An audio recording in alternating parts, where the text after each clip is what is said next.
It gets fucking hot in my thing chat last time. He's like, "Can you please turn a fan on, dog?" Yeah. You're like, no. And bro, he's Chinese. I You know, know what I man. mean? When he's complaining about the heat, it's fucking Feng Chao. Oh. Yeah. Feng Chao. Yeah. Feng Chao. Feng Chao. Feng Chao. Subtle Chow Chow. That's one. Chowman of the board. That was my favorite too. All right, go and light it up, man. That's some You keep that one. You take that one home. That's your Sunday driver. We going some. Dude, I brought some fucking gas today. I'm excited. Welcome to another episode of Buddies. Across from me is my homie JP. What's What up, is y'all? My name is Frank Castillo. We got to be, moderate of our volume this episode because I don't want to disturb my neighbors who didn't put a fucking apartment number on the note they left me. And that's the thing I'm the most upset about. That's the thing I'm the most upset about. You know what I mean? Had they not, pussies, huge pussies. Had they put the number on the door, I'd have walked down. I would have apologized because you know what? They're right. After loud. 10 p.m., I'm loud as shit. I've woken Hannah up. I've screamed at my TV, and I get that. Also, I haven't had a neighbor below me for like 4 years. Oh, so someone just moved in. Someone just moved. Oh, So like 100% I get it. But like during the day shit, it's like get the fuck out of here. You know? Yeah, that was a little ridiculous. It's like, Okay, suck my dick. But also it was like I have gay neighbors across from me, and then I have straight neighbors below me, and I'm positive it's the straight neighbors. Because gay people right now, they're all about fighting for their rights. So they would have been like, here's my fucking apartment number. You come talk to me. There's 2 fucking dudes here. We'll fucking beat the shit out alone. of you. Yeah, exactly. You know what I mean? Like, yeah, I'm outnumbered. And I've been like, I'm so sorry. Yeah. You were right. I will shut up. That's But hilarious. it was spelled wrong. It was super passive aggressive, but not very eloquent. So I'm like, straight couple. Yeah, for sure. Absolute straight couple. And it's like, what are you doing from home? Exactly. Especially if you Being can't a spell. fucking bitch. And it's like, why don't you just why don't you print it out? Almost working hate from home.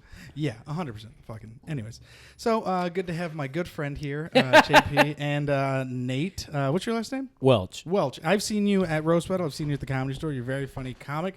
I don't know too much about you, and but I've seen you at the store, and I know you're funny. And we've had conversations together. We've hung out. We've been in the same circle. So feels cool for you to come hang out at my place and get stoned with us. And you know JP. We just been smoking, man. He came out, and our buddy Kyle has a show called Kids in the Yard, and Nate, I think was the first time I met him. He might have been like working security for the show, even like maybe checking tickets or something. Oh no, that was at his house. But it was I just met him. He just went up and like was like, "Hey man, you want to smoke some weed?" And then we literally have hung out every show since and just kind of hang out and smoke. Yeah, man. I really appreciate y'all having me. Number one, we actually met before the comedy show. We met at the at Kyle's house. We was watching Hell in a Cell. You're right. Yeah, Kyle invited me to go watch Hell in a Cell, and I was like, all right. You're a huge wrestling Yeah, fan. big fan, big fan. So fucking. I got to see my first wrestling experience because I was the cousin that got pile drivered a lot. You're the little up. one. Yeah, I was the little one. But I got to go to Tony Hinchcliffe's Horseman. They did like a The live Store Horseman. one. Yeah. They did a live one where With WrestleMania. Yeah. I went to that too. Oh shit, yeah. Last year. Yeah. I was working the door for. I was them. gonna say, I think, yeah. Yeah. So, and that was the first time I ever watched it, and I was like, oh, okay. You know, this is interesting and fun when you're not getting pile drived by your biggest cousin. Right. When you're not getting your ass each. kicked, it's actually awesome to enjoy the Yeah, other yeah. people do it. Yeah. Yeah, but I'm a big wrestling fan, man. Like for the Store Horseman thing, because like the year before that, I went to WrestleMania in New Orleans. So I've been to the last 2 in New Orleans, and I was like, oh, that's fucking, Like front row holding the sign. No, I ain't got that kind of money. I was just telling him on the way here. Like the first one was we had nosebleed tickets. Me and my cousin. After the second match, we went to smoke cigarettes. When I ran into my partner, who was like, "Hey, bro, what the fuck y'all doing? We got a section. We got a suite. My boy works for the oil company. You got a suite. Come with us." So we just go up in there. I got to watch the whole rest of WrestleMania. A fucking suite with free beer and chicken tenders and shit. I love your fucking awesome. accent so much. Where are you from originally? I'm from Buras, Louisiana, which is like an hour south of New Orleans. Okay, cool. Like the same place as Bobby Booshay. Okay, and I feel like this might be me being like completely ignorant, but I feel like the South, but like New Orleans South is way different than like North Carolina South. 1,000%. Is that yes, an accurate statement? 1,000%. I can tell you this, dude. I ain't never been to North Carolina. I fucking hate Alabama. Ask anybody from Louisiana. Fuck Alabama. Oh, okay. Straight up. That's so interesting too to see, because it's like, when you're growing up in California, you have like Northerners versus Southerners, especially in Mexican culture. So it's so interesting to go to like the South and know that there are white people that hate other white people as much That's the thing, as bro. Mexicans hate other Mexicans. Yes, it's so funny to see that, because for me, in Louisiana, we always think of California like, oh, California, and I guess California isn't like it's like it's a whole thing. It's itself. Like okay. I don't look at it like L.A. or Sacramento or San Francisco or whatever. It's California. Yeah. You know what I'm saying? That's the liberals. That's all. Yeah. Everything's cool. Yeah. Whatever. I don't give a fuck about all that. I'm cool. Yeah. I moved here. Yeah. You know what I'm saying? But I think it's real funny to be like, oh, they see Louisiana like we see that, like on their own. Yeah, like, it's its own. It's like its lens. own. Yeah, it's Is its that own. word? Yeah, Like, it's see it through their own lens. its own cultural bubble. And I think it's funny because the South is very diverse, and people like to have the things that they seen on TV as like the only thing they know about it. I get it. I had this one bitch when I moved out here was like, "Oh, you're from New Orleans?" I was like, "Yeah." She was like, "Were you in the Superdome during Hurricane Katrina?" And I looked at her, I was like, "No, bitch." I was like, "Yeah." I was in the Superdome. Me and Lil Wayne was fucking eating beignets in the fucking Superdome during Katrina. How many people were actually in the Superdome? Isn't that There was a lot of people in the okay. Superdome. Yeah, there was a lot of people there. But I was wasn't it like one a of them. whole part of the city? Like, Oh yeah, it was a whole Was part it- of the was it city, just 'cause like it evac was the center? refuge place, like for Oh, people okay. that were homeless or poor Oh, or okay. couldn't afford to leave or whatever the fucking deal was.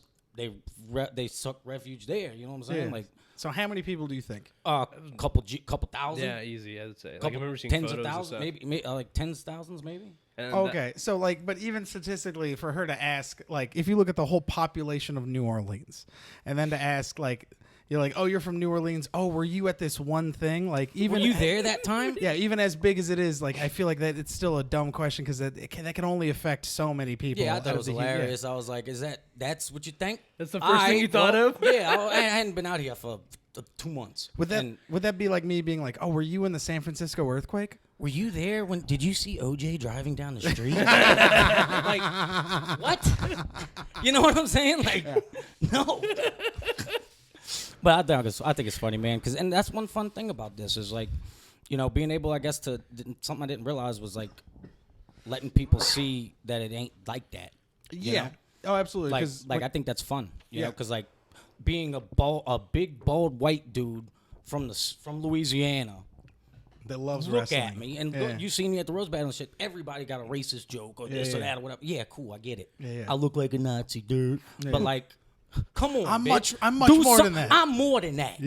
I gave you a fucking huge arsenal of shit to work with. I gave it all to you. I wanted you to write some funny shit, and you went with the fucking hot, low hanging fruit, Yeah. slut.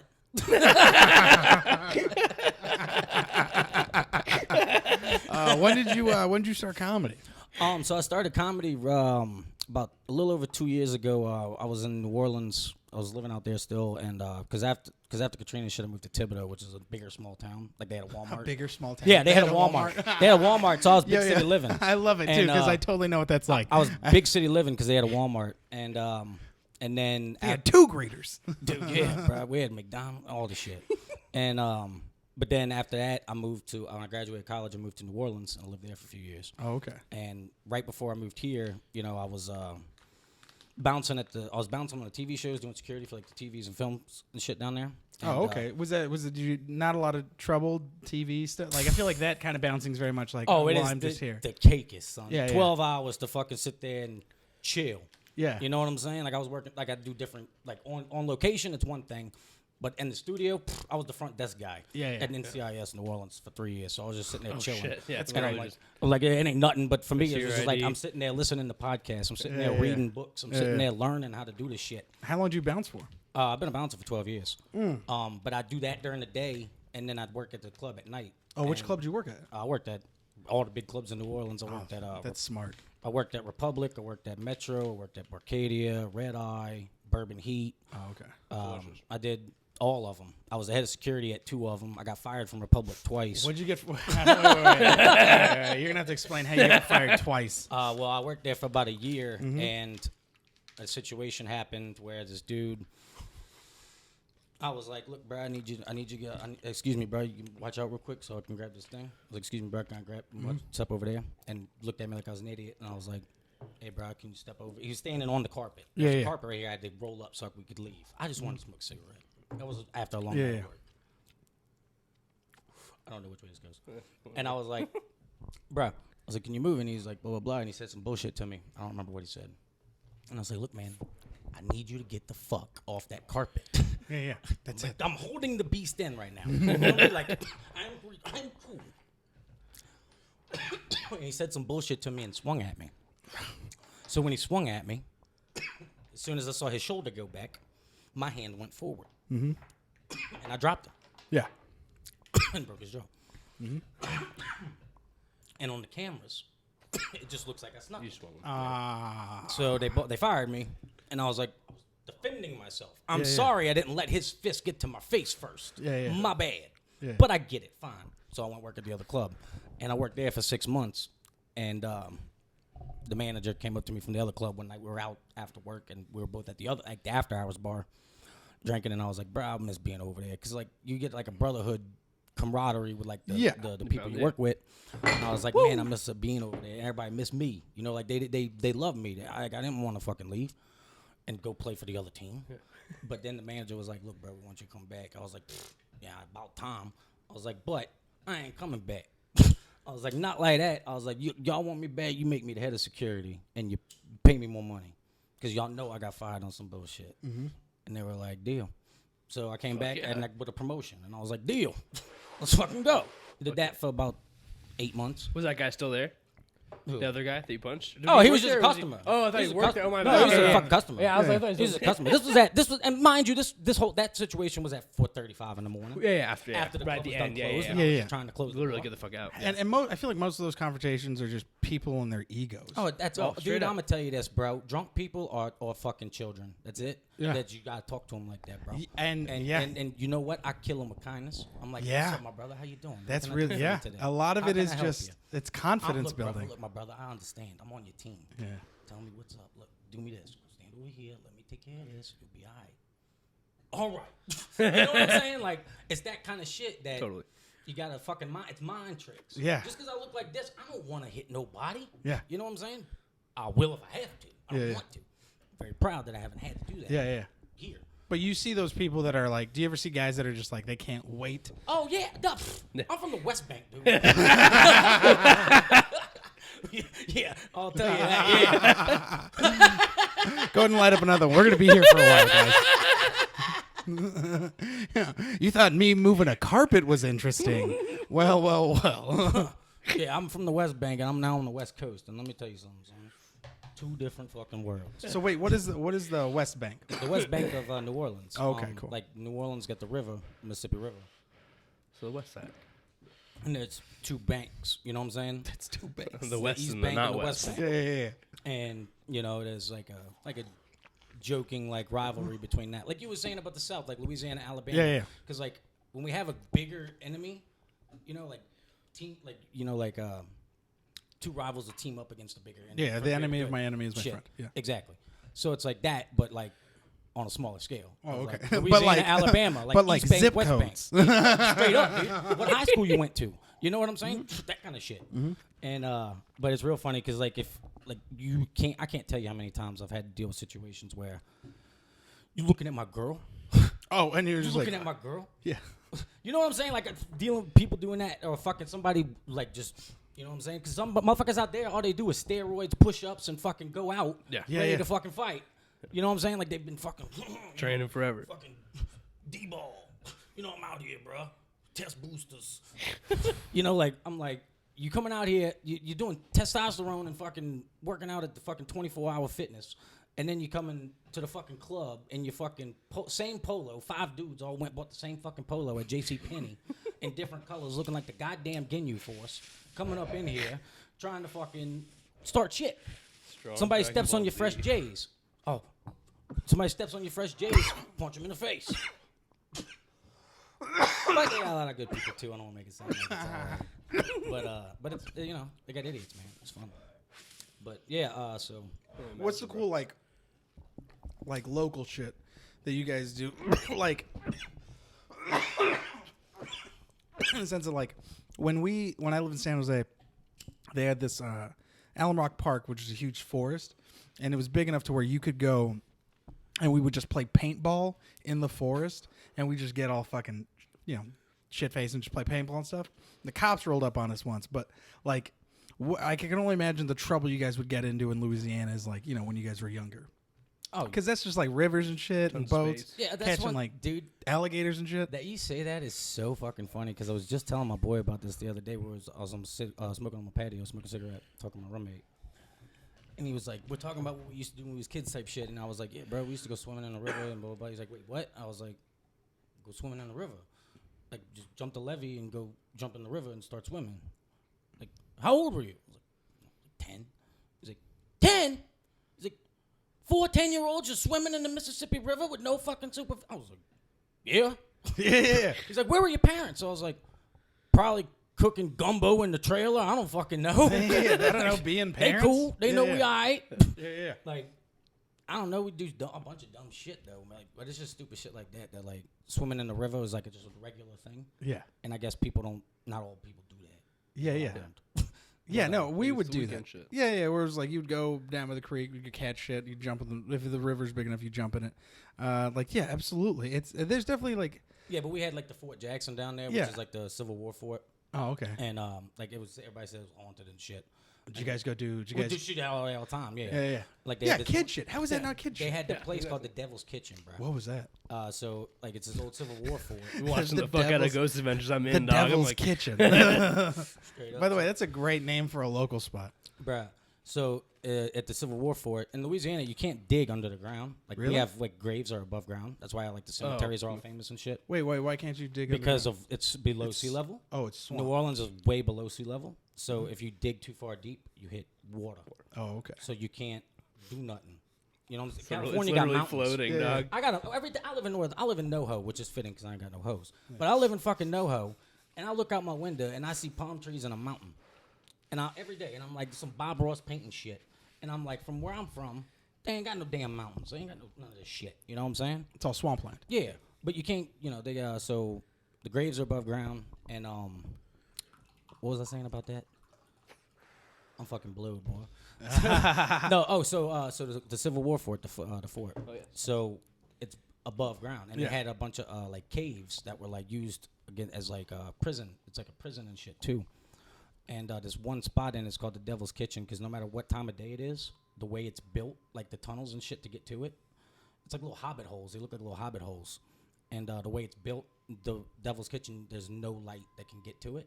Like not like some pyramid shit, but like it's kind of like on that kind of level of Yeah. There's not a way to fucking. So it's pitch black always, and it's funny because they had like the town festival there every year. That was where they hosted the fucking the Orange Festival, where everybody from the parish would come fucking post up in there and fucking drink and ride rides and fucking whatever. And Like in these caves or around them? yeah, and we're literally partying on top of it. We're literally just getting licked. Nuts. on top of them. Yeah, fucking people are finger banging chicks for the first time in the fucking cave. Devil's Saw Kitchen. my first titty at the Orange Festival. You know what I'm saying? Like, yeah, bro. In pitch black. Straight no, but like yeah, like went on top. No, but so the Devil's Kitchen though is like when you go in there, like you can't see shit, and they always say it's haunted, and they have all these stories and shit. But when you go in there, bro, it's scary, and Yeah. you never know who the fuck went up in there and how many people's in there, because this was before cell phones. Yeah. What I'm talking not about. everyone has a So light now as well, everybody yeah. ain't got no goddamn flashlight in their pocket. You can't see shit, and it's like, and like the only way to get there is through a fucking little mini maze of caves. And it's Do like people get lost in there? you can. Have people like Yeah, it gotten ain't lost? that people- serious, yeah, though. yeah, Like okay. it's It not ain't like it ain't that serious. You're like, it was I wish still a military but it So fort, ain't. if you if you died in there, people would make fun of you because you couldn't get You out. didn't Okay. get out. Yeah, you're a piece of shit. Yeah, you can get out of there, bro. You gotta be a dumb son of a bitch to not be able to get out of there. But like shit like that, like I don't remember what the point of the Devil's Kitchen was, but Yeah, welcome to sounded- this podcast. sounded when we was fucking kids, cool, yeah, man. So that kind of shit, like go exploring in these caves when we fucking little and like being able to see that shit and. Do you believe? So, I mean, you being from Louisiana, like my mom and they're all Mexican and shit, so they all believe in that, like ghosts and spiritual. They all believe in all that shit. Dude, one thing I'm learning about all the Mexican culture because I don't really know a lot of it. Besides my boy from my boy in New Orleans is from Venezuela, so I know him. Yeah. But like I don't know like a lot of Mexican culture and shit. But one thing I've been learning a lot that I've seen is there's a lot of similarities between the Mexican culture and the fucking like Louisiana culture. Yeah. Because like they got like king cake and shit, but like their own version. Yeah. But Yeah. continue. A lot so of you're it talking is about ghosts and shit. Yeah, so they believe very much in that spirituality stuff. So I know like voodoo is like, I don't know, do you have any like, is that like, I know it's like a stereotype when it comes to like Louisiana and stuff, but is that like is that like a real thing? Are there people who are like culturally, like, oh really? Bro, look, yeah. Like, look, I'm gonna tell you this. sure, I'm not no fucking scientist. I'm not no fucking smart person. Yeah. But I tell you this, I know a couple absolute truths, and that one of them is that the fucking universe or God, whatever you call it, is the fucking something. That shit worked. You know what I'm saying? Like the power of positivity, all that shit worked. And guess what? The voodoo shit, that deja vu, and like just like a lot of it, like there's so many stories, but like also instances that you just little things that you see or like whatever, and like you know how somebody can tell you a story and it's like, oh, I don't know if I believe it, but if somebody else, it's kind of like stand up. Like if somebody else tells you, you're like, oh motherfucker, you know. Like if I got my roommate telling me something, but then and then I got Joey Diaz saying the same fucking thing, I'm believing Joey Diaz. Yeah. You know, because the way he delivers. Yeah. And that's just, I don't know if it's just everybody down there is good storytellers or what, but like, Yeah. there's just shit that I seen and I'm like, all right, bro, like that's real. Yeah. That they not all of it. There's bullshit. Yeah. And it's not like the caricatured version of it. Yeah. But like at the same time, I think that, you know, I definitely believe in that shit. I think that because I fuck with aliens, you know what I'm saying? Same. I believe in voodoo because I fuck with aliens. Well, no, it's not why. But like, they on the same, you know. Same plane. That's so funny. Have you seen anything? Like, how like culturally upfront is it? If I'm like going to New Orleans and I'm walking around, am I going to see it, or is it going to be? Is there going to be like a? Look, it's a big thing for the tourists, right? Yeah. They have a lot of Also, birds, that's what I'm all saying. that stuff. But there's a whole bunch of 90-something% bullshit. Of course, because there's But like tourists. those little bit percents Yeah. of the shit that is real, when you experience it, you fucking feel it. Oh, You know what I'm saying? Because you've been to a bunch of places around here, right? For comedy Yeah, and shit. yeah. So you know in different cities, different places, they have different vibes. Yeah. You know, or whatever you call it. yeah. The vibes in New Orleans are fire. But, they'll fluctuate depending on what part of the city you're at, what time, whatever. But when you have those experiences of those Think you vibes, feel 'em? I got the goosebumps talking about it, son. I got the fucking goosebumps. Right Fucking now. hair Oh standing up. man, that is. Maybe it's these fucking fat doinks, but There. Damn. Bringing the spirit out, bro. So your family? How long's your family from? Like, are you born? Like, is your whole family from? yeah. So my mom's family, they all from there. Like, well, my grandpa from Maryland, whatever, but they all from down there. And like part of my grandparents is I'm like I don't know what percent it is, but I'm a lot Croatian. Mm-hmm. And that like Eastern European stuff, like a lot of them are down there. A lot of Vietnamese people are down there in the culture. A lot of black people, a lot of mulattoes, a lot of Mulattoes. mixed. Yeah. Yeah, Well, we call them mulattoes because it's like the Creoles. And Yeah, it's yeah, like, absolutely. They're like a lot of gumbo. Yeah, You know what I'm absolutely. saying? It's like a gumbo. Bunch of shit. and who cares, you know? The finest chicks I know, more fucking them. You know what I'm saying? Them. That's so funny. Yeah, absolutely. But what the fuck was I talking? Man, I'm doing Damn, you're fucking high, aren't Yeah, you? them bitches are hitting me, boy. Told you, bro. No, I'm about We it. got another No, I'm joint, about right? it. But so the voodoo More shit. edibles too. But them vibes, right? So if you feel them vibes, bro. This one time, it was right before I moved here, bro. It was like 2 or 3 months before I moved here. I'll never fucking forget it. It was after work. I was working at Barcadia at the time, or Red Eye. I was working at Red Eye at the time, and we were one of the last clubs to close, right? Yeah. We we both the last ones closed. I got off and I went to Bourbon Heat, and Bourbon Heat was shutting down. But I was going to meet up with some of my friends over there. So I parked on off of one of the side streets on Bourbon. I was like, one of the fucking ones over there. Rampart or some shit. And I'm walking. And I had a shitty day. I had a bad day. You know what I'm saying? I had a bad day and a bad day at work. And I was just not in the, and my weed man fucked me over that day and didn't come through. And I didn't find shit when I was at work. Because usually, if I was bouncing, I'm going to find something. And I'm going to find somebody I know that I can get something. Whatever. I'm going to make it happen. If I got a goal, I can achieve that bitch. Yeah. You know what I'm saying? But, so I'm pissed. And I go down the street. And they, like I was saying about the tourist shit with like voodoo shit. Like you'll see a bunch of touristy shit, but they got the authenticity pieces in there, and you'll feel it when you feel it. You just gotta go there and feel it. But I'm walking, dude, and this old lady, because they got people that'll talk to you on the side of the street, try to get you to let them perform, or do a dance, or fucking tell you your fucking history or whatever the fuck, and give you a tour or whatever. But this old, bro, she's an old Egyptian looking lady. Never seen it before. Just random ass Egyptian lady, right? Old, skinny, very frail looking, with like a fucking headpiece on, fucking yellow, bright as fuck. And it's dark as shit. It's fucking 5:30 in the morning, 5 in the morning. I'm fucking tired as shit, pissed as shit. And this bright bitch just pops up out of here, and I'm like, and she comes right up to me. She's like, "My son, come." Oh, but she's like, "What's your problem?" She was like, "It'll be all right." She was like, "Come talk to me." I was like, "What?" I was like, "Leave me alone, lady. Like, I'm going to fucking." I was pissed. She's like, "Come talk to me." That's what she said. "Come talk to me." I was like, "Leave me alone, lady. I'm going." "No, thank you." And she's like, "Okay." She's like, "No, come here. Give me your hand." And I'm like, "Oh, this is before coronavirus." I'm like, "What? No, what are you talking about?" Like, but normally I would be an asshole and be like that. But this time I felt that vibe. I was like, "Here." So I gave her my fucking hand. And she looked at my hand and she goes, "Oh, yeah." She's like, "Oh, yeah." I swear to God, bro. I had this shit with this chick, right? I was going through some shit with this chick, and I had shit going on in my head of like, because I was planning to move here. And I was like making moves of like, all right, bro, am I really going to do this? Yeah. Blah, blah, all this shit. And the lady told me, she's like, whatever the fuck, I can't remember exactly what the words was right now because I'm blowed as fuck and I don't want to ruin it. But I'll tell you that she told me some profound shit that I know you can easily try to, like, people can get fed a bunch of bullshit when they're vulnerable. This wasn't that. This bitch got me. This bitch called me, read my fucking hand. Like it was a fucking pack, like it was a hand of cards and she could fucking see them. You know what I'm saying? She looked at my hand and told me all kind of shit.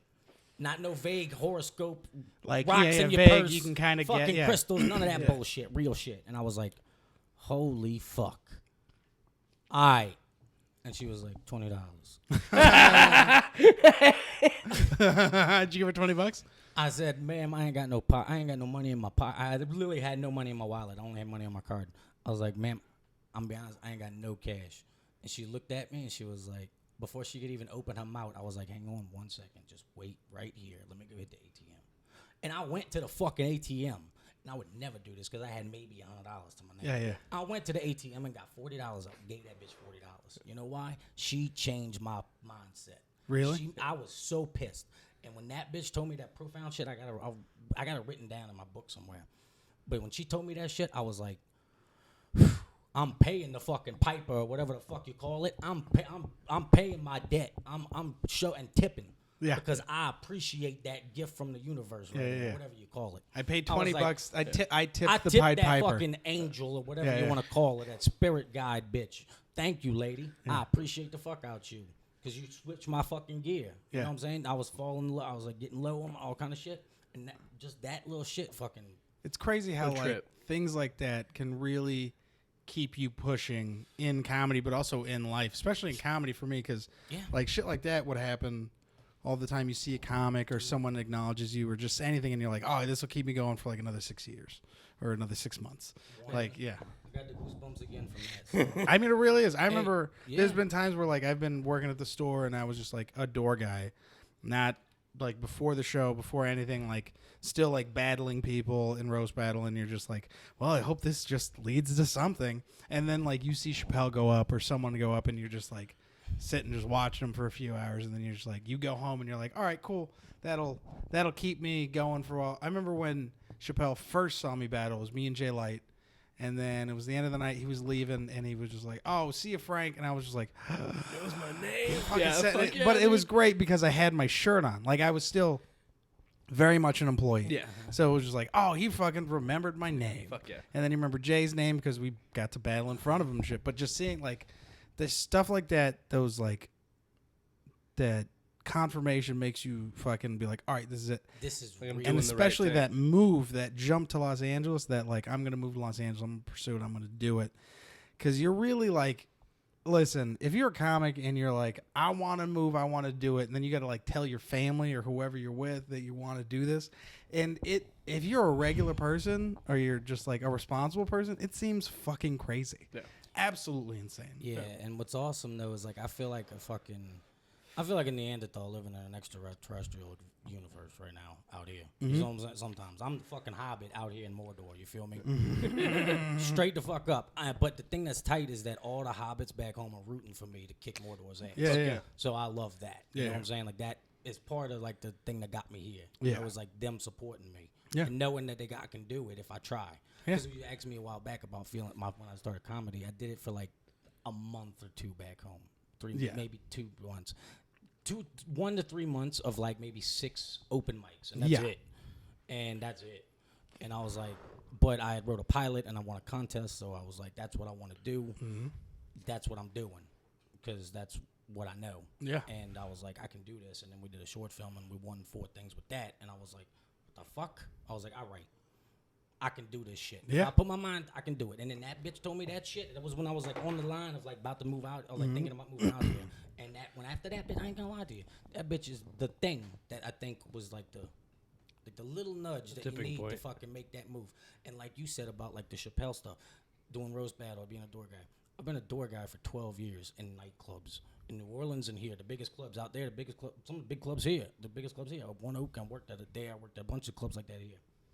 I love the nightclub. That's what I think is hilarious. That's how I learned about people. Yeah. You know what I'm saying? That's how I know people. Yeah. And like that's why like I'm not what I look like, if that makes sense. Yeah. Because like I love people. Yeah. I know I could easily hate people. I love people. Yeah. You know what I'm saying? I think people are awesome. I think they're funny. Yeah. You know what I'm saying? There's one of the writing classes or some writing thing I read or some shit was like replace judgment with curiosity. And I always think about that because I'm like, that's fucking tight. I could do that because I ain't going to judge whatever I'm seeing. I'm like, I'm curious. Like, what the fuck happened? Because I've had times on the West Bank where I'm like, what the fuck is going on in your head? What the fuck fucked you up in the head when you was a kid that makes you act like that right now? Yeah. What the fuck is that? I'm curious. I'm curious, son. Yeah. What's the fucking problem? Yeah. Well, you know what I'm saying? My dad left when I was 7. That kind of shit actually works to be real. Like if you're whatever. I'm sorry, I'm camping. Parking on the grass. I don't know how long I've had that. 27 minutes. We haven't even done the dabs yet, bro. Shit, I love this podcast. This is why I drove. We've only been fucking geniuses. Yeah, we've only been recording for about 15 minutes. Dude, that's awesome. No, I'm just kidding. It's been like 40. Oh Jesus, yeah. Yeah, it's been like 40 minutes. So I guess back to that though, but like you were saying about like working at the door and stuff at the Comedy Store and doing roasting, like that's what I want to do is work at I want to be a door guy there one day. You know what I'm saying? Yeah. Like that because like you know why when I moved here, I came out here with my cousin, my best friend, and this hippie chick. And we drove across country in my Volvo, like my fucking Millennium Falcon, and came out here. And the first place I went was the Comedy Store. Well, yeah. When was this? This was in September 2018. 2018. Oh man, it's so crazy to think. Almost 2 years. It's crazy to think, especially with the store, because the store really is a ship in a sense, or it's an island. It all depends on when you come. So it's like when I remember when I first got there and seeing people there and be like, oh, you've been here for longer. And when you're there, you almost forget where it's like, oh yeah, you forget that other people also coming here too. Yeah. So it's like you got here 2018, and I was like, I've been here since 2017, maybe like a year or two, and then so it's just fascinating to see another side. See, another same side. Way right now for that because see, to me, I don't even think about that. Like I think about for me, I heard about the Comedy Store from listening to Joe Rogan, from listening to Theo, from listening to Joey Diaz, from listening to all these guys because those are the podcasts I would listen to on them 12-hour shifts at work. Yeah. Because I ain't got shit else to do. Yeah. So I'd be listening to my favorite comics and like learning the other comics and shit. And, you know, I'd be sitting there listening to Theo. Theo's my favorite comic. And I'd be sitting there listening to his shit. And I'm like, he's talking about being from small town Louisiana and California. You can do this, whatever, blah, blah, blah. Just draw on that.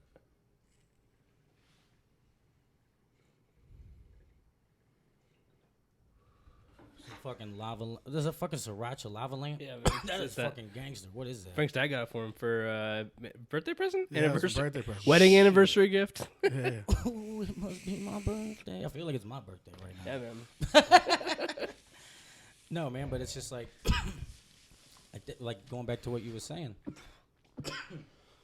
Like, to me, I had heard about it, and when I came out here, you know, I had a lot of things motivating me to come out here, and I was like, that place is real. I want to go there, and I went, and I didn't go see a show even. Me and my boys just went and we walked to the patio and we got a drink because we had just drove. We had just drove 38 hours straight or whatever. Jesus. Holy shit. And we went to the Airbnb and took a shower, and we was all about to go to sleep. And I was like, nah, bro. I was like, gotta we get just out got of here. here. I was like, respect nah, that bro. so I was much. like, nah, bro. We just got here. I was like, we just took showers. We good. We refreshed. We ate. We just We drove chilled. this And whole I time. was like, then- we just did this, dog. I was like, we got to go make 2 stops. It's like the moment you get there, that place too fucking everything. You're awake again. It really it's so is. nuts, I was dude. ever on Sunset Boulevard first time any of this shit. It's back. So I go and I finally I'm driving my fucking Volvo that I just took from fucking Thibodeau all the way out here, and I'm like on Sunset Boulevard parking, paying for fucking parking on Sunset. I'm like, motherfucker, me, my cousin, my best friend, and we're like, bro, we here, bro. Yeah. I was like, we in fucking Mordor. Mordor. So it's like, you know, we come and we walked up to the like GPS and where the comedy store is on my phone. I go up to it, finally find it. I'm like, bruh, look at this shit. And like we go in and we just kind of smoke. Like I was like, I think they were all sold out shows because we wanted to go see a show, but they were all sold out. And it was probably like 10:30 night maybe, so it was still kind of early, mid, late, whatever. And I go to the fucking thing and got a drink at the bar, and I was smoking a cigarette. Like my boys drinking a drink at the bar, like looking around, like seeing the names on the wall and shit. And it was like, this is real. Yeah. I was like, this is the game. Let's go. I was like, we out here, bro. Let's go.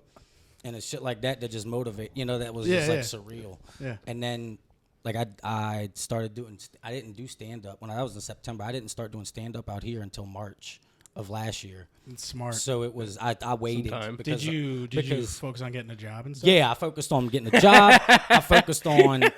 Dude, I focused on everything, bro, because I didn't have a lot of shit set up. Can you say that one more time for anybody listening? I had to survive before so I you could moved achieve. here.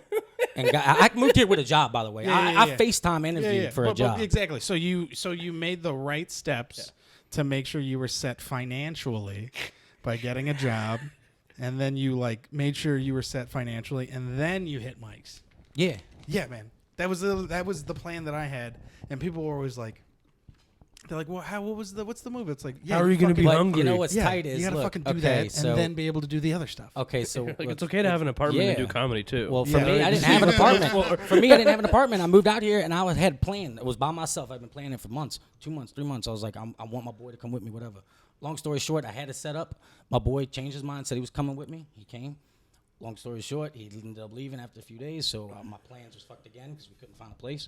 I had to find a place. It was just me. My cousin just came and he was gonna visit and leave. Yeah. He was planning to go back, but it was supposed to be me, my boy, and the hippie bitch, and we was gonna fucking have an apartment.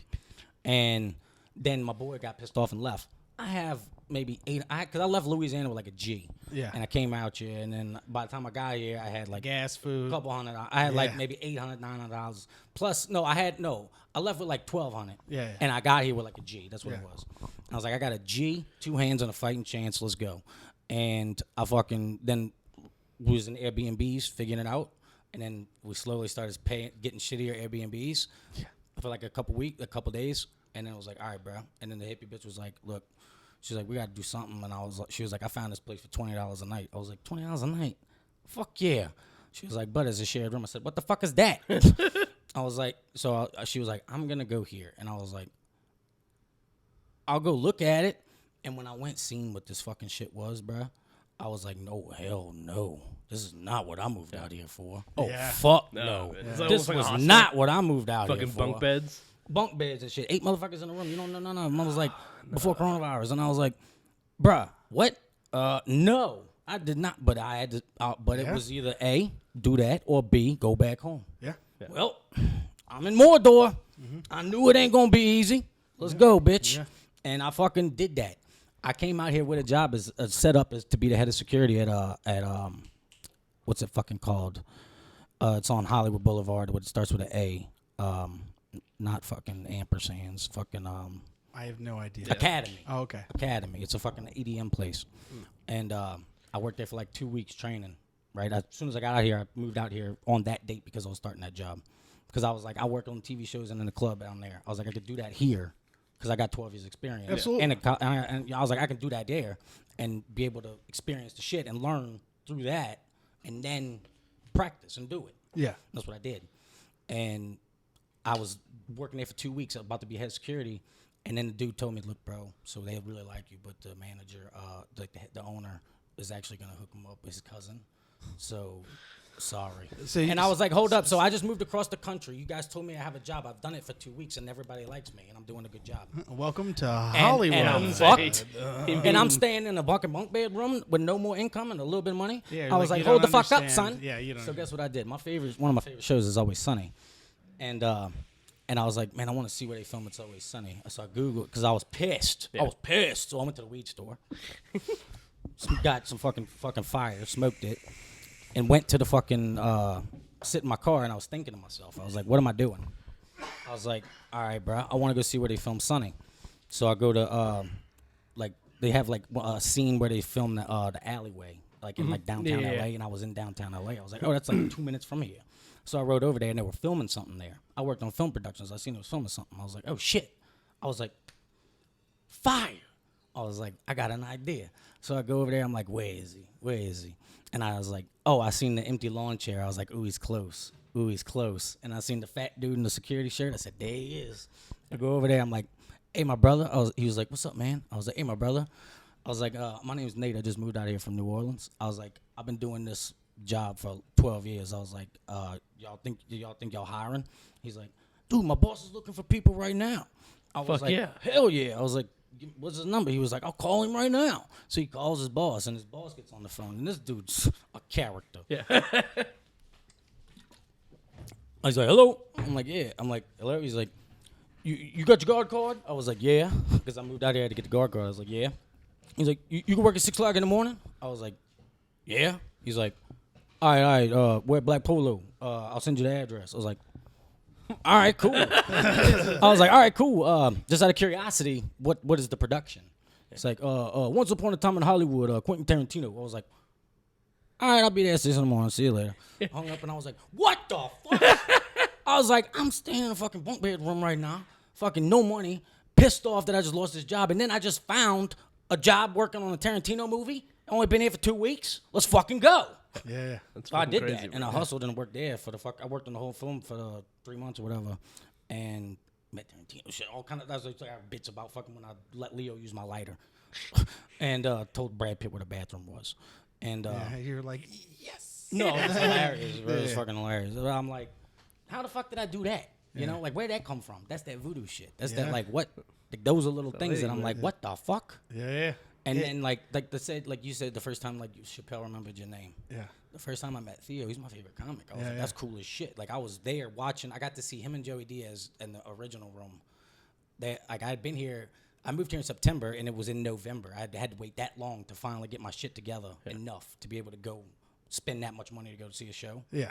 Like extra money to go see a show, but I did it, and because I got to finally see Joey Diaz and Theo both live on the same show. I was like, that's fucking awesome. They both murdered, and I was like, dude, he's right the fuck. I was smoking a cigarette on the patio, and I seen him talking to like some fans or whatever, and I was like, right the fuck there. Yeah. I'm like, right the fuck there.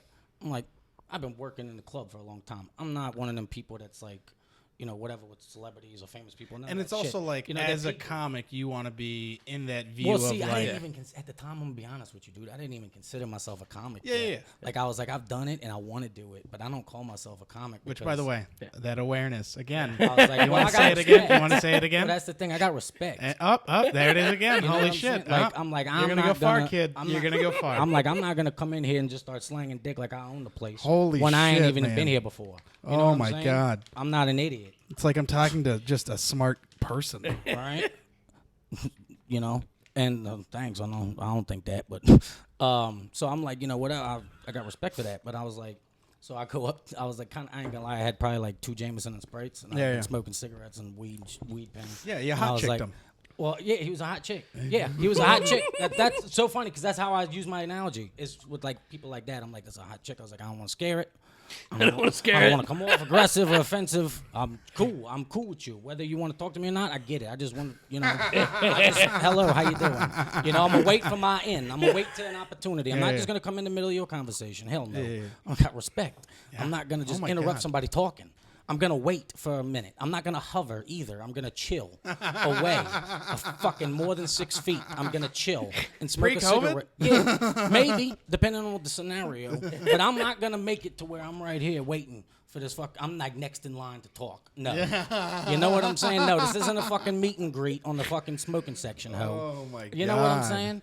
So I'm like, all right. So he was talking to these people, whatever, and then I could tell like they was kind of like, he was kind of like looking around, reading the room basically, saying, all right, I'm about to dip. All right, cool. Like, so I go over there. I was like, what's up, Theo? I'm your cousin Nate from New Orleans. He was like, New Orleans? He's like, what part? Blah, blah, blah. So we started talking, and I was like, that's cool as shit. I was a bouncer, and I had just finished working on a Tarantino film, and I was like in the process of getting a different gig, and I was like, as a joke, gave him my business card, and it had me as like my little face on it. It says, writer, actor, security.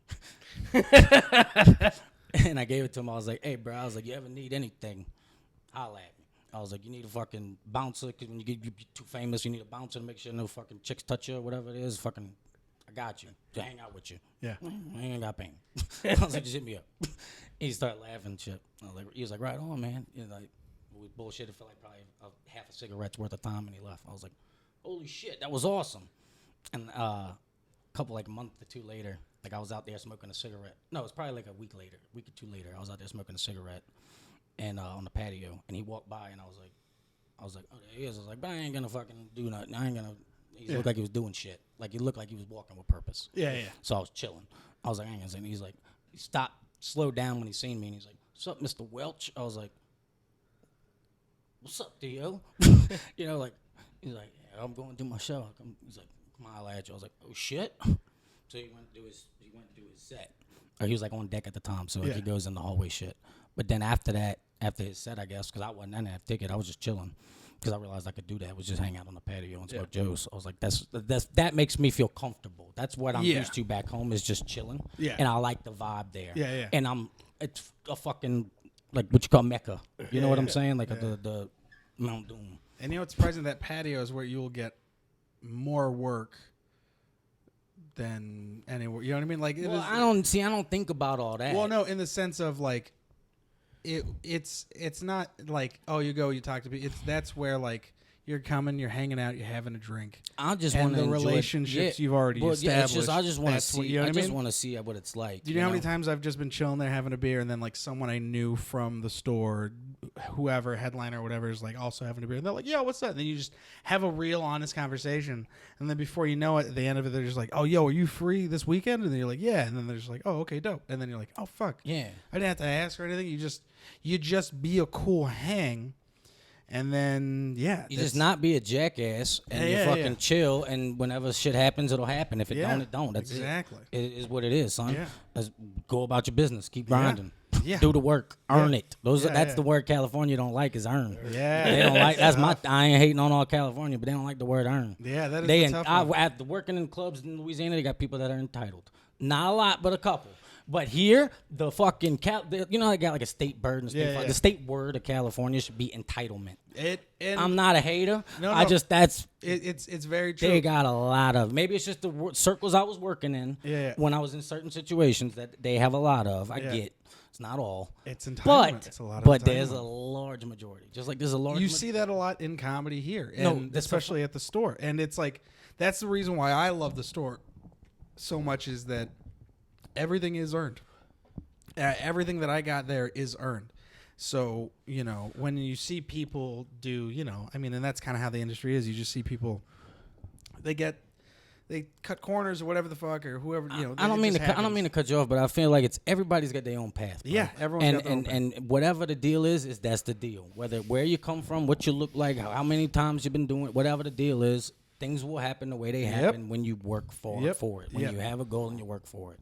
And whatever that goal is, and they got a lot of people that are fucking shady, and they got a lot of people that are greasy, and they got a lot of people that are hustlers. Yeah. And there's a lot of definitions of hustler. Yeah. And it's like, you know, are you hustling me or like, are you hustling? Are you hustling? Like, are you hustling or are you hustling me right now? Yeah, exactly. You know what I'm saying? Because, like, you know, there's a difference. And you also see those people that work hard, then they get those opportunities and they capitalize. It happens. And then the people who may or not be ready for them, whatever happens with that. And we see it. We see it on the showcases. You see people just have to follow a Chappelle, the thing I was talking to Smash. I was talking He's to a hard guy to follow. I was talking to Ari Manis about it one time. I was like, dude, it's like, you know, like if somebody's sitting there saying, put me in the game, coach, put me in the game, coach, come on, coach, I want to play, put me in the game, coach.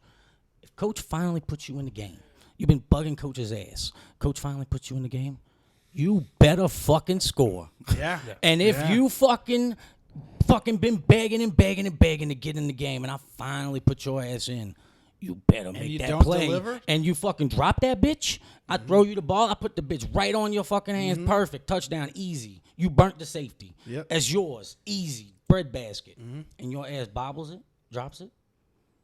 You think I'm putting you back in the game? No. Your ass is on the fucking free agent list. That's what I remember before I started hosting at the store potluck. When you start putting in, I heard Stuart Thompson talk about it that way, talking about hosting, and he said it about. He was just talking about it. He was like, you know, why would I put if I'm giving someone a chance and they fail? Why would I put them up again if I know I can't count on them? But how's this? Okay, because damn, that's true. I'm not going to play. I'm just not going to. I completely agree. I'm going to play devil's advocate for a second because there is the exception where it's like, okay, I fucked up. But that's if you begging for it. If it just happens, then it's like, whatever. But you can also see when it's just a fuck up. You know what I mean? Where you're like, hey, man, sometimes I get it. You know what I mean? Okay, so you just reminded me of something. Okay, so that night, the time I met Theo thing, right? So he came out and he's like, after his set, he was like, hey, man, you smoke Marlboro Lights?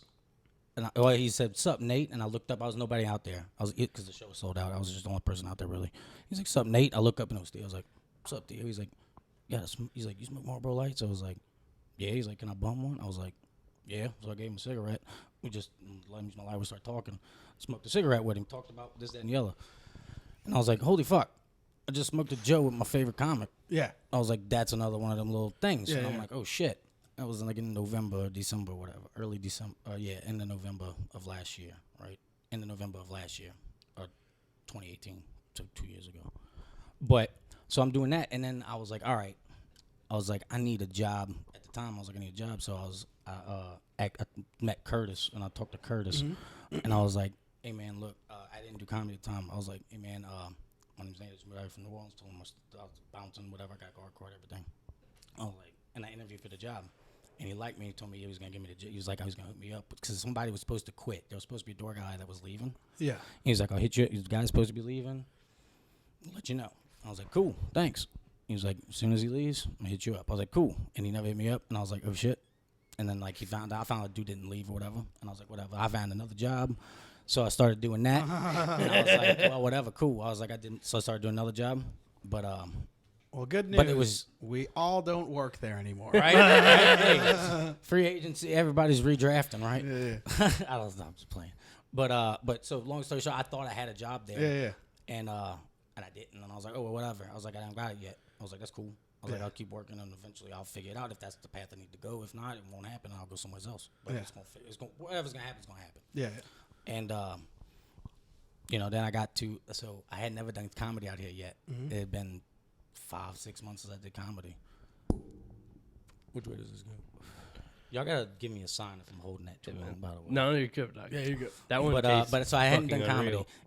I remember it was New Year's Eve.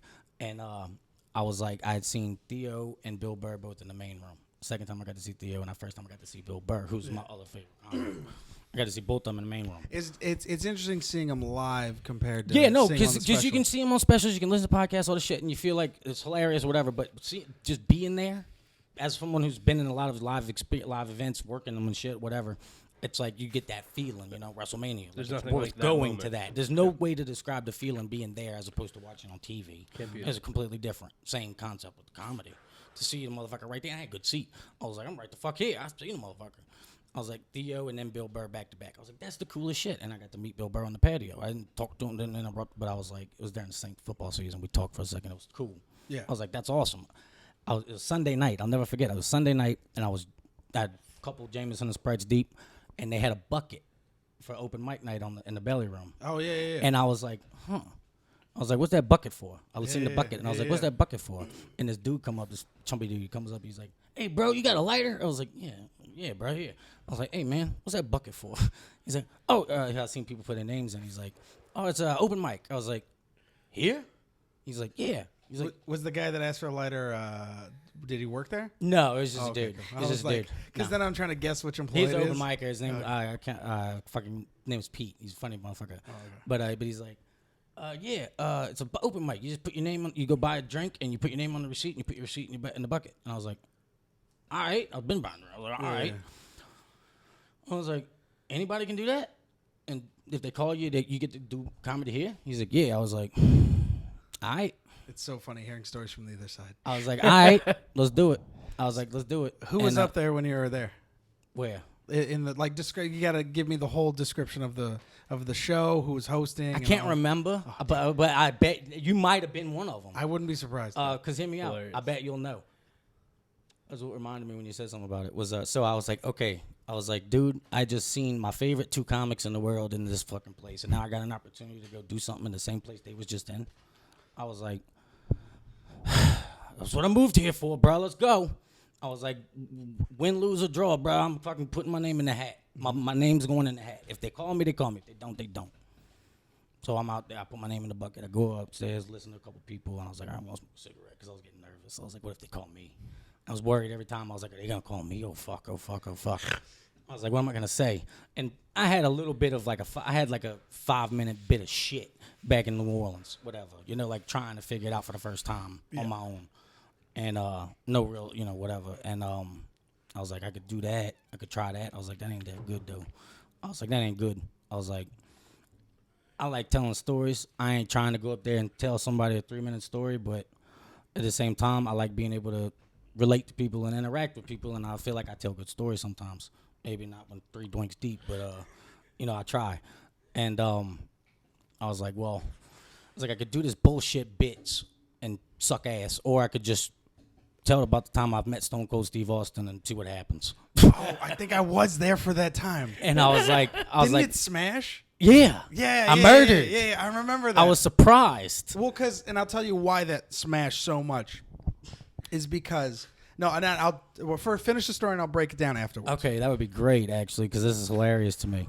So I was like, all right, I could just tell the time I met Stone Cold Steve Austin, and I was like, shitty bits or just be real and see what happens.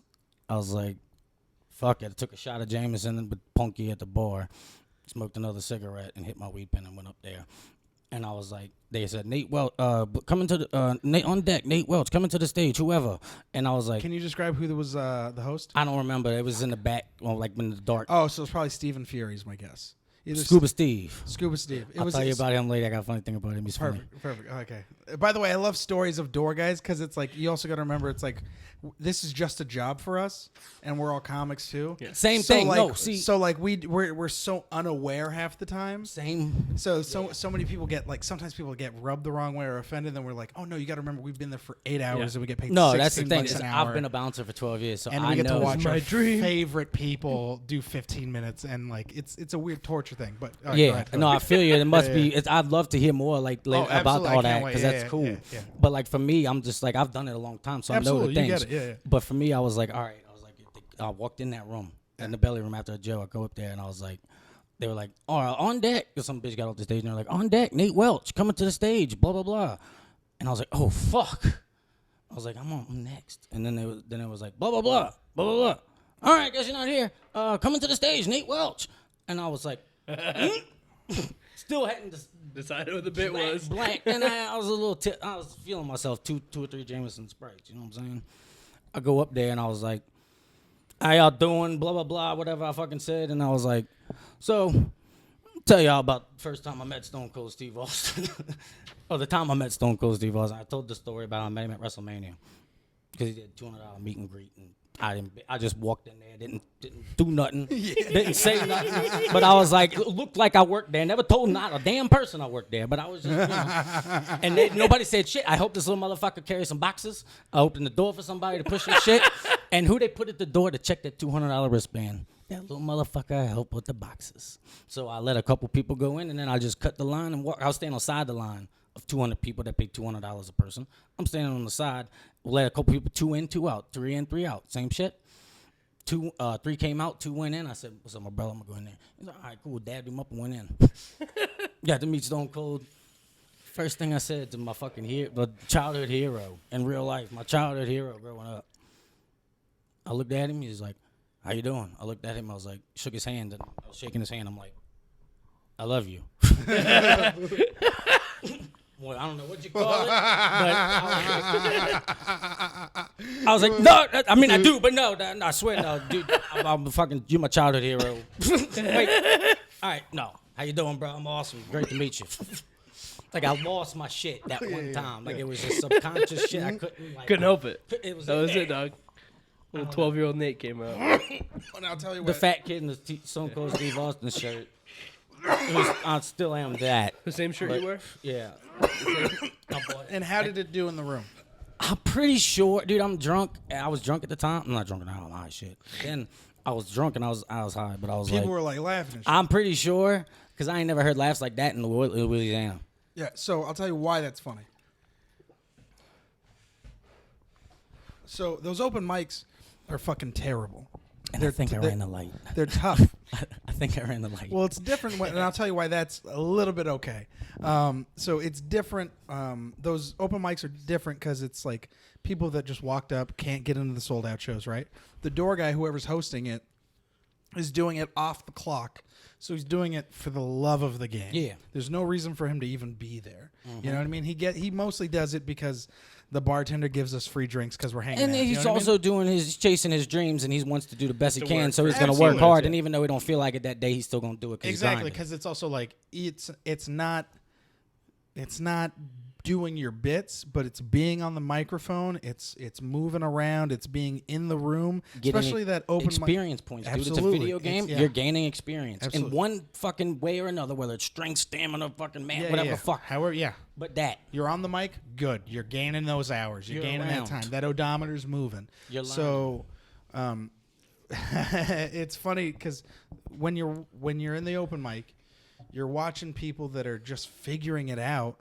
Either run bits that are just fucking terrible because they same old shit. Yeah, the same old shit that Abortion. they think's good, or just like they're trying to be edgy. You're watching a bunch of new comics pretty much emulate the people that they liked that got them to this point currently. They imitate. Yeah. Exactly, and there's nothing wrong with that. I know it's learning. That's learning. It's a way. It's a structure, whatever it is. Yeah. I was so much like Louis C.K. when I first started, in his voice, in his tone. Not everything else, but in his voice. Right out. Yeah. But and then you start to get on stage, you do your own voice. Anyway, so the reason why that bit was probably smashed, especially for that room, is because everyone probably just saw so much of that comics emulating. Right? We're all tired. By the way, not to cut. I want to hear this. I'm just saying, it's like 30, 40 people, maybe. Biggest crowd I had ever performed in front of. Yeah. I was like, all comics. Probably all comics. Probably a few audience a couple members. hosts, but maybe a couple leftover audience, but mostly comics. I would guess. So was that Because it was a bucket mic. Free show. Free show, It's a bucket yeah. It was a mic. bucket mic, And yeah. then sometimes there's people who are just. That's the crazy thing now. Comedy's so popular. Well, before that, people just wanted to see the process. Yeah. So And you were saying that everybody's doing their thing right there. Yeah. So That's how I everyone's. met you. Yeah. Absolutely. They're hearing the same old bullshit. And then, So they're just kind of like trying, right? It's very much trying. So you went up. And you were like, I could just do these bits or I can just tell this story. And the thing about stories is, the thing about you, your accent, first off, people are like immediately interested because they're like, okay, that's something I haven't heard, just that sound. what's going to come out of that? Yeah, and I want to hear more. And then you're also, the way you tell stories is just so interesting. Same thing with Theo. The way he tells stories, you're just drawn in and you're just laughing at like the character. But that story is just so fucking funny, and it's also genuine, and it's real, and it's honest.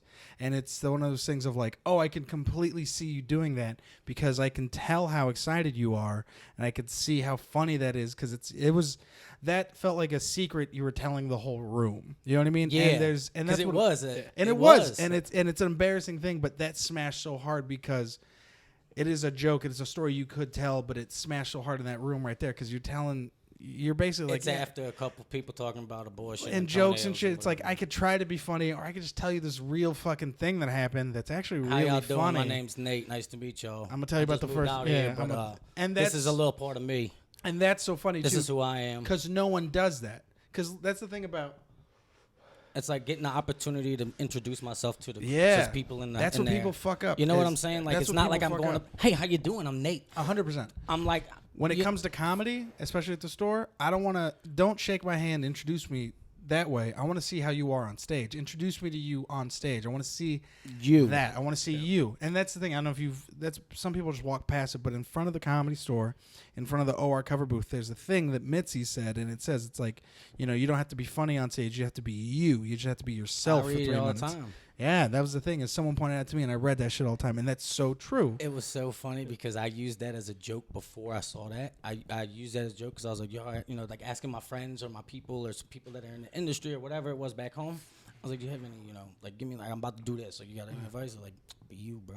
Yeah, and that's I was like, okay, bro, I get that. I don't know how else to not do that. Mm-hmm. But what else do you want me to do? Because out here, a lot of people wear masks. Yeah. But me, we all got to wear a bunch of hats in the different scenarios. Yeah. But it's like, hey, it's me. I'm just wearing this fucking hat right now. Yeah. But I'm not wearing a mask pretending to be something else. Yeah. I'm me, just in a different vibe, right? Yeah. And I'm like, I'm not gonna wear that mask ever. You know what I'm saying? Yeah, That's what I see a lot of out here with that. Absolutely. You know what I'm saying? Yeah. So it's like, look, authenticity. Authenticity. And I was like, because I don't think about not being myself, because who the fuck else am I gonna be? Yeah. I'm 30. Yeah. I've been me the whole time. Who the fuck else am I supposed to be? Yeah. You know what I'm saying? Absolutely. I think it's, what's the word? Asinine. Yeah. It's so funny to hear like words like that come out. I was like, whoa, asinine. It's like what? Asinine. And then it's just like, bro. And also like, and I think the more you go with comedy, your point of view is very funny. But I also think it's very funny. It's like that too. Is like if you use big ass words and like correctly, it's also just. It's such a juxtaposition. Yeah. And that's also like you lose. Yeah, you use. You use everything, the tools at hand. So you look at like Theo, like I've watched him become who he is because I've worked there for like 6 years. So I watched when he had this fucking Brad Pitt story that dude, bro, it fucking killed me when I watched him do it. And he also had this bit about the hamster bones that he doesn't do anymore, but he was talking about throwing femurs and Hondas. And I was telling him about, I remember like when he first was doing it, I was like, bro, that's the funniest shit. And I told him, I was like, your voice, the way you talk, like, bro, like those like certain words, the enunciation, that in itself is funny. You know, the flow, the flavor. Yeah, the femurs and Hondas, the pho and the huh. You know what I mean? It gets crazy when you really start to write down and start to really fuck around with like words, phonetics, and also like when you have an accent or just the way you speak, how that can really change everything about your stand-up. Yeah, it is, and the delivery or the way you talk or whatever is all that, and it's like, but I think that's why that night you smashed so hard. I was just so surprised, dude. I was like, holy shit, how did that happen? Yeah, and you've done Roast Battle too, right? Yeah, so I've done 5, and I'm actually doing one Friday. Yeah, that's great. I got the first one back at the store. Yeah. Since you've won, right? I'm 3-2. Yeah. I won my first 2, and then I lost 2, and then I won my last one. Yeah, but the feeling you get. So you've smashed in like comedy wise and like those rooms and stuff, and then you know what a laugh feels like. Yeah, and that in a big one, but the laughs you get when you do Roast Battle are different. They're right? Awesome. Right? They're awesome. They're different. They're completely different because it's like, see, the funny thing about Roast Battle is like it reminds me of home because me and my friends grew up doing that. Yeah. And like it's not like it's a thing I ever thought about. It's just a thing. Like, right? This is what we do. Did you grow up in a big family? not really a big family, but A lot of all my friends. in Yeah. there, it's a really tight community. There we go. So tight community. it's kind of like a big family. Yeah. So in Tight a communities sense, are big yeah, families. We are because it's like when we Extensions. played football, we all Yeah, grew yeah. up together. We all played football together Yeah. all our lives up until Katrina, and then after Katrina, we all lived to different places. So we still keep in touch, and some people moved back, some people didn't, but we still got that camaraderie. Yeah. And it's like even whether I ain't seen you for 12 years, we still boys or we still tight, whatever the deal is. And like, oh, how's Miss Sherry doing? How's they doing? Yeah. All that kind of shit. But I forgot what the fuck I was saying. Damn it. Oh, we're talking about tight communities. Oh yeah, tight communities and the buzz. all right. But anyways, yeah. You ever done stand up just fucking stoned? We're talking about Oh, the different laughs. differences, Different laughs. Yeah. There you go. Different laughs. So when you get the different laughs, like, it's like I'm working the door too. Like if I'm working security at the bar, you know how many times I've had to tell people no, or had to tell people they can't come in, or gotta kick people out, or somebody got kicked out and I don't even know what the fuck happened, and I gotta sit here and this dude's telling me all this story, and I'm like, I don't give a fuck. Yeah, and you got to use humor to diffuse the situation. And you also, if you get roasted, sometimes you'll just get straight up roasted by people that are getting whatever, and it's like, all right, I'm taking that L, but now here's this. You know what I'm saying? yeah. Like, I'm not gonna punch you in your mouth. Unless you make me, but like I'm not gonna do it. You know what I'm saying? Like, see, that's the thing. Is like as long as I can smoke, I ain't gonna choke people. But like, I ain't smoking, I might be choking. Yeah. But so I'm like, but I'm not gonna let somebody roast me in front of a bunch of hot girls and a bunch of my friends. And you know what I'm saying? No, Come back. that ain't happening. Yeah. Even if it's funny, I'll take that L. I'll laugh that off and hit you back. Yeah. You know what I'm saying? And that's what roast battle is. When I figured it out, I was like, oh shit. Yeah. It I is. gotta give credit to Bear, by the way. It's Bear the back Batter. and forth. It's to figure out how to. I was talking to Tony about this. I did his roast university, and we're talking about. That's awesome. We broke it down. We're talking about how some people aren't used to getting hit and like that big pop, and then it like it's the battle of the self where it's like that you're like, oh fuck, I don't know if it, and then you kind of like but it's like you get used to that because then you're like, all right, fine, I'm ready for that. That's done. Now it's about this next joke, and then some people can't handle the back and forth, or they just because it's the battle of the mind. Let me tell you. Okay, so quickly, I'll tell you the first roast battle I did. We want to talk about the different laugh. I was in Walgreens picking up some shit at Walgreens in North Hollywood, and I have a cut off shirt that same tattoo. And this dude was like, "Who that?" I was like, "Who that?" I'm like, "Oh, I'm gonna ain't gonna know who that's out here." So I turn around like, "Who that?" And Yeah. And I look at this dude. It's a Bear. I don't know if you know Bear Batto. Yeah. He's like, "Dude, that's awesome." He's like, "You from New Orleans?" I was like, "Yeah." We start talking. He's like, "Dude, what do you do?" I was like, "I'm a comedian." I'm like, "I've just been doing comedy for like a few months out here." I started doing it in March, and this was like August, September. He was like, "I do comedy out here." I was like, "Yeah," and on my shirt it had Thibodeau on the back, the club I used to work at. Last Call. He's like, "Last Call." He's like, I'm from Thibodeau." I was like, "Bullshit." He's a little bit older than me. He's like, "Oh shit." So we realized that. He's like, "Dude, do you want to do roast battle?" I was like, "The fuck is that?" I was like, "Yeah." I was like, "What is that?" And he's like, "It's at the Comedy Store." I was like, after I just told you all that shit, I was like, "Yeah, whatever it is, I'll do it." And then he told me what it was, and I watched a little bit of shit, and I was like, "Oh shit, I think I might have seen yours." Oh. And I was like, when with that dude, when you beat Matt Broussard, Yeah. I was like, "Is that dude from New Orleans?" I was because Broussard's a popular name down there. Oh, really? Oh, yeah, it's a French. So I was like, "Oh shit!" I was like, "Is that dude from Louisiana?" Oh, he wasn't. But I was like, "Oh shit, okay, cool." So it was like Jeff Ross is gonna be there. I was like, "Oh fuck, that's hilarious," because he's funny as shit from TV. I've seen him before on TV. I was like, "It's in front of him? Cool." He's like, "Yeah, they usually have guests or whatever." I was like, "Oh, whatever, cool." So I write my jokes, do my thing, and I'm like, "All right." Been working my ass off for like 2 weeks, Went and had coffee with him, learned a little bit of shit to get material, gave him shit. And night I get there, I'm about to prepare I'm prepared, like I memorize my shit. I'm like, I know my jokes. Don't fucking care, bruh. I was like, this is gonna be the biggest. At the time, that was the biggest amount of people in. Let's just that sell I out. Performed in front of. Yeah. There was a couple hundred some people in there. I was like, this is more people I performed in from my life. I was like, fuck it. I was like, let's go. I was like, if this with somebody from Louisiana, let's have fun.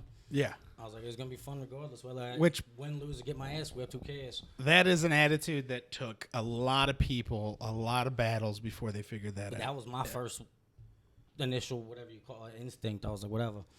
And like then, to have fun, it doesn't matter when to lose. yeah, I was Let's like, just have who fun. cares? Let's put on a good You show. can tell when someone's You know what I'm feelings saying? get I mean, fucking it hurt. ain't hard. It's just, I don't know. But I was like, all right, well. And then out of nowhere, they're like, oh, right before I was about to go on, they was like, oh, bro, Jon Stewart's over there. I was like, Oh shit! You were the Jon Stewart night. I was like, were there. We were there. I was like, Jon fucking Stewart. I was like, yeah. I was like, Jon Stewart. I was like, from Big Daddy? He was like, From Big whoever Daddy. the fucking dude was like, yeah, motherfucker. I was like, oh shit.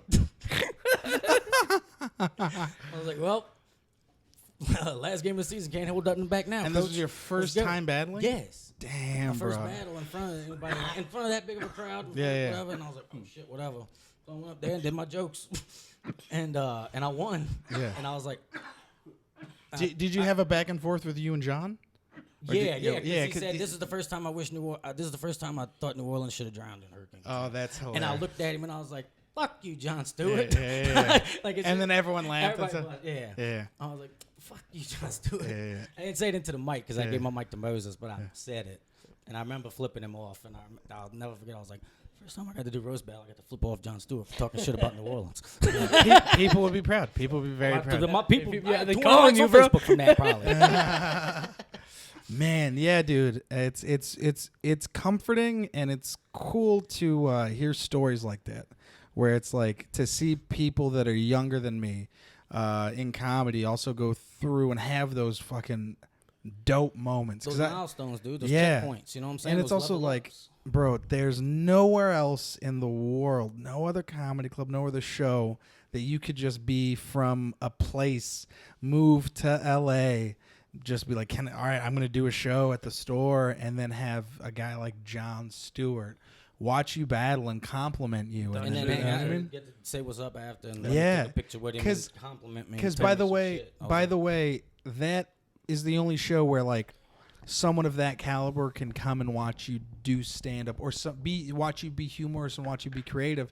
Because there's no way like you can be doing stand up and be like, yo, go up to Jon Stewart and be like, hey, can you watch me do my hey, bro, set? you want to come watch my set? You want to come watch my set? Hey, you want to watch? dude, Hey, what's dude, up? bro. Hey, yo, can you stop hanging out with fucking Dave Chappelle and come watch me Hey, do my dude, set? could you quit doing what you're doing and come do this for me? Yeah, That would be yeah. great. It's Thanks, always dude. insane how much of like that show always seems to pull like attention from like people who are outside comedy, even like actors and celebrities. Like, Yeah. they want to see roast battle. Yeah. Like every time we've gone up there, most time there's a guest who's someone who's not a comedian, but they're doing whatever, and Yeah, it's it's crazy. blood sport, People bro. want to see it. Yeah, Yeah, it's absolutely. so There you fun, go. man. It's like cage fighting. It's like an arena. I like to think of it like Spartacus, like the arena. Yeah. It's like wrestling. It's like gladiator shit. It's like that to me a little bit. And it's fun. And it's like I love that kind of thing. I love that it's good sportsmanship shit. Like it's Yeah. all like in good fun. Like we all know. You know what I'm saying? Like it's fun. It's an opportunity to showcase what you got, to use your voice in front of people and see if they like you or if they don't. Should you keep doing this or should you fuck off and go do math or whatever the fuck the deal is? You know what I'm saying? Yeah. Go cut grass or whatever the fuck your plan is.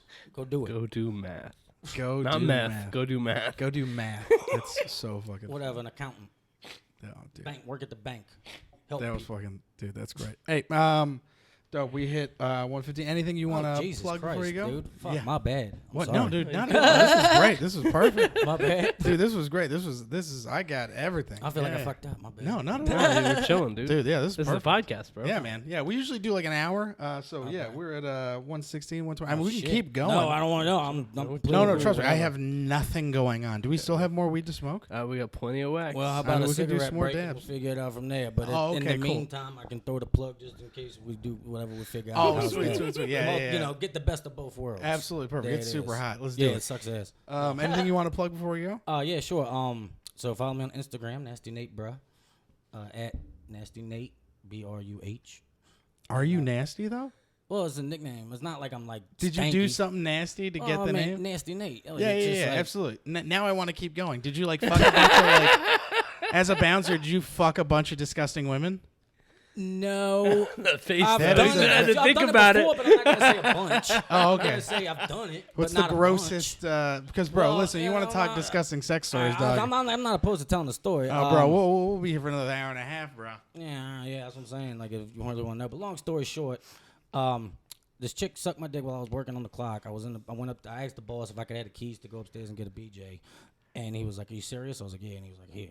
So he gave me the keys, and I went upstairs, got BJ. And I finished in the fucking mouth, on her face and in her mouth. And then she comes downstairs, and we go downstairs, and who the fuck is at the bottom of the stairs but her ex-boyfriend, who is my friend. Who they don't have nothing to do with each other. They've been broke up for like months, and he already done banged all kind of bitches and talked all kind of shit, and said any of us could bang her. I was like, all right, cool. That's a good friend. I was like, right on. I was like, we real. We don't sneak around. I'm like, some people do. Yeah. I'm like, I'm real. I'm like, look, bro. He's like, no, it's cool, bro. Anyway, and she comes in, and y'all do it. I was like, all right, cool. We come down there, and it's me and her coming down the steps out the door that we're not supposed to be in, and he's walking up, and he's like, fuck y'all was doing? I was like, I let her use the upstairs bathroom. She asked me. I was like, have a good night, bro. I gotta go back to work later. I fucking dipped out. Went and gave him the hands of the keys back, and I looked at the security cameras because the cameras are right there on the door. I was watching. He was watching the cameras. He was like, "Look at this shit." He was like, "Look at this shit." I was like, "What?" And I look at the camera, and they making out. I've heard That's it. so many stories like that. It's the same ending to a lot of stories. But it's like Mario saving the princess. But shit. Bro, I get it, man. But And it happens, bro. And that's that's the it. hero's journey, son. That's Joseph Campbell right there, bro. There's times where like. That's, like, I remember when I was single in, like, my 20s and I worked at a bar. Listen, bringing a chick you're interested in to, like, your friends that always close, it is a dangerous situation. Just keep it 100. It is Keep not it real. smart. You know what I mean? Like, Don't shit where you eat. Exactly. I remember I worked at a place. I wouldn't tell girls that I would see the wet bar I worked at because I don't want them to hang out. Because it's also, like. Completely consensual. Absolutely. But it's also like you sleep with someone, shit goes south, whatever, and then they're like, now I'm hanging out at the place that you love to hang out. And it's like, there's nothing How wrong you with like that. Them apples, Exactly. Bitch. But you're just like, fuck. Fuck. That's why it's like, yo, I'm so happy to be married and just with a lady. Don't worry about it. Bro, I watch so many of my friends like get out of like bad relationships, and then they're just like, well, I'm out scot-free. And then I'm just like, well, now they're like, they're just in the same circles, just fucking everybody or just each other's friends, and so much drama. And it's like, bro. why? To each their own, and you can Yeah. roll that a lot of ways. I'll tell you more about that on the next episode or after the joke break or whatever the deal is. Oh my God, But I need to hilarious. refill my water bottle. So Perfect. follow me on Instagram, Nasty Nate, bro. Appreciate y'all. I'm gonna probably talk to y'all again later. Love y'all. Thanks.